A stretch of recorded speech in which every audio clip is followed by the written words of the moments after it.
Duha ka magkabaro naglab-anay sang wala maghangpanay dala sang makahulubog nga agwa de pataranta. Aring balita gitutukan ni Josel Huesca.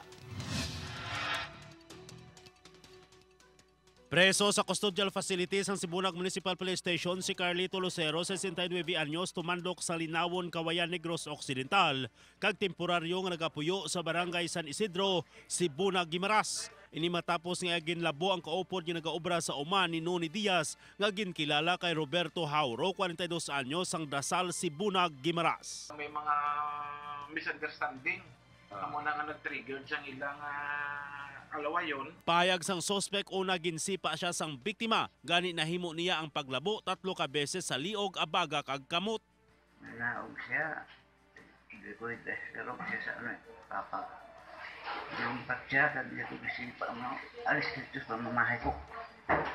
Naagaw sang biktima ang binangon kag nalabuan sa ulo kag kamot ang suspect. Nagapabili ng confined si Roberto Hauro sa Western Visayas Medical Center, samtang ang suspect outpatient sa Guimaras Provincial Hospital. Napasaka ng kaso nga frustrated homicide bato kay Carlito Lucero.